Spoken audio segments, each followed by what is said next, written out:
Bonjour Madame Bayard, à quelle forme de commerce appartenez-vous? Donc Hiroshi possède 550 magasins pour vous situer un petit peu le groupe. Sur les 550 magasins, je dirais la moitié est en gérance, le quart en franchise et le dernier quart en fonds propres.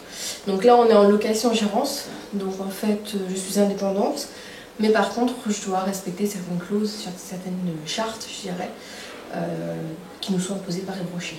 Donc moi, en ce qui me concerne, je suis indépendante. Très bien. Quel est votre statut? Donc gérante non salariée, indépendante, donc comme je viens de vous le dire. Très bien. Quelle est votre surface de vente? Surface de vente, on a une quarantaine de mètres carrés, plus les 3 cabines de soins, donc une au rez-de-chaussée et 2 à l'étage. D'accord. De combien de vendeuses disposez-vous? Donc 3. Donc la première, donc Émilie qui est en bac pro, qui est en contrat de qualification, qui termine là à la fin juin et qui passe après en CDI à temps partiel à 24 heures. Ensuite j'ai Karine qui est en CDI 24 heures et Elsa qui est en CDI à 35 heures. Donc elles sont 3. Donc 2 temps partiels, 1 temps complet. D'accord. Comment êtes-vous réapprovisionné? Alors en fait les produits viennent directement de Legacy, donc là où ils sont fabriqués. Ils viennent directement du dépôt, donc sous forme de plateforme, c'est stocké pendant un moment. Donc moi en fait je fais mes commandes tous les mercredis pour être réapprovisionné le mardi suivant. Donc une petite semaine. Donc d'où l'importance d'anticiper un certain nombre de produits, d'opérations commerciales, pour pouvoir justement avoir les produits nécessaires par rapport à l'opération commerciale. Mais donc tout vient du dépôt, du siège social de Legacy, donc qui se trouve à Rennes. D'accord. Faites-vous des promotions? Et si oui, à quelle période? Alors on fait régulièrement des promotions. Tout ce qui est justement changement de promotion, ça intervient à peu près tous les 15 jours, 3 semaines à peu près. Donc tout ça c'est décidé par le siège social. Donc on a une partie à Rennes et une partie à Legacy. Donc tout est décidé par le siège social donc longtemps à l'avance et ça nous est transmis par l'intermédiaire du scénario. Donc en fait chaque période, chaque mois on a un scénario et dans le scénario il y a plusieurs périodes qui correspondent justement aux périodes de promotion avec des mises en avant particulières suivant s'il y a des opérations commerciales comme la Saint-Valentin ou même s'il n'y a pas d'événementiel je dirais dans l'année, il y a malgré tout toutes les 15 jours, 3 semaines des promotions avec des mises en avant de produits. Alors ça va du parfum, ça va au maquillage, suivant la période quoi en fait. Bon, à Noël ce sera plutôt les compositions, les contenants, des choses comme ça.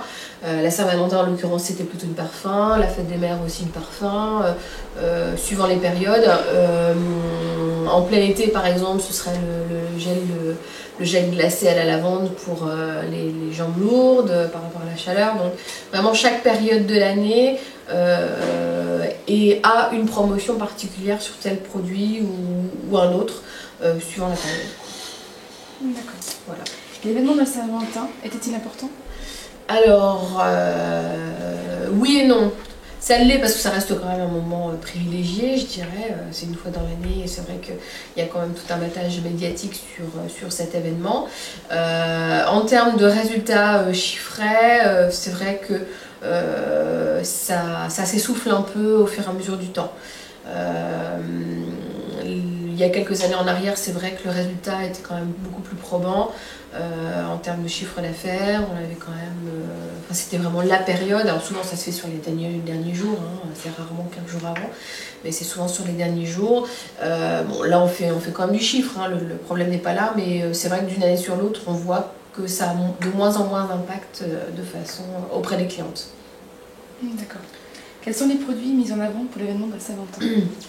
Alors pour la Saint-Valentin c'était le gel douche, l'eau de toilette offert, acheté pardon, et le gel douche offert.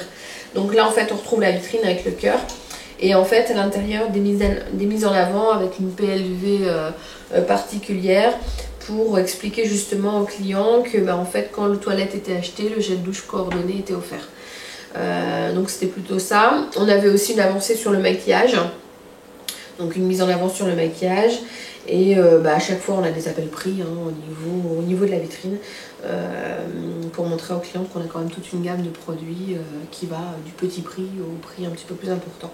Donc ce qui était surtout mis en avant de toute façon, c'était surtout les contenants, les petites compositions avec le gel douche offert pour l'achat de l'eau de toilette. D'accord.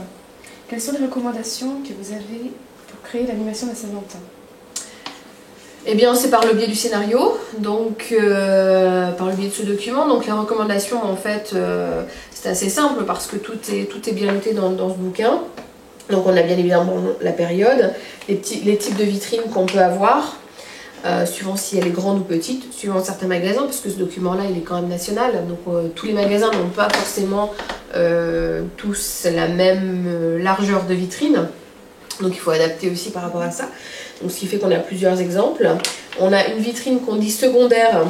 Donc là, en l'occurrence, c'était la mise en avant du nouveau produit Pur Désir de Pivoine, donc le toilette au pivoine. Donc c'était le lancement. Donc en vitrine secondaire, donc on appelle vitrine secondaire la plus petite vitrine, quand on en a deux. Et après, donc des préconisations de mise en avant concernant les îlots, enfin les meubles à l'intérieur du magasin ou le linéaire proprement dit. Donc tout un système de merch à adapter par rapport en fait au magasin et par rapport à la période. Donc sur chaque période, on a en fait ce type de document qui explique en fait, suivant tel ou tel domaine, comment on doit agencer et le magasin, le linéaire, la vitrine, de façon à avoir une uniformité au niveau des magasins de façon nationale. Voilà, donc les préconisations en fait partent systématiquement de ce bouquin-là, du scénario qui est en fait notre Bible. C'est un book merch qu'on est obligé, entre guillemets, de suivre et d'être le plus proche possible de ce qui est préconisé. D'accord. Est-il des différences entre les produits qui sont mis en vente dans votre magasin et les produits qui sont mis en vente par correspondance? Alors, sur le corps du produit, non. Enfin, sur l'ensemble du produit, non. Mais il y a quand même quelques divergences. Alors, surtout dans des périodes un petit peu particulières, comme par exemple la fin de l'année. Il peut y avoir des divergences au niveau des produits que la correspondance n'a pas et qu'on retrouve en magasin, et des produits et vice versa en fait. Alors c'est vrai que sur les produits avec une durée de vie limitée, on appelle ça du one shot. On va sortir, je sais pas moi, une eau de toilette particulièrement pour Noël, produit qui a une durée de vie limitée. Il est clair qu'on aura plus d'impact en magasin qu'en correspondance, dans le sens où les clients peuvent le voir, peuvent l'apprécier, et or en correspondance ça me semble beaucoup plus difficile. D'accord. Quels sont les supports publicitaires que vous utilisez? En fait c'est de façon nationale, donc il y a les spots télé. Donc tout pareil, tout part du siège social, c'est pas nous indépendants et petits magasins de centre-ville, je dirais, qui envoyons la communication de façon nationale. Encore une fois, on est quand même un grand groupe avec un certain nombre de magasins, donc tout est fait vraiment de façon nationale. Et donc publicité télé, tout ce qui est feuillet, prospectus, tout ça, ça peut être dispatché dans les magasins. Et après, il y a bien évidemment la partie mailing. Donc c'est toutes nos clientes fidèles qui reçoivent les promotions directement chez elles. Et ça part donc forcément de Legacy, du siège social. Très bien. Quel est votre mode de fidélisation? La carte de fidélité. Donc tout client qui rentre en fait en magasin peut avoir la carte, à partir du moment où il y a un achat de fait, peut avoir la carte de fidélité. Donc plus le client passera en magasin avec la carte de fidélité et plus il aura des promotions importantes.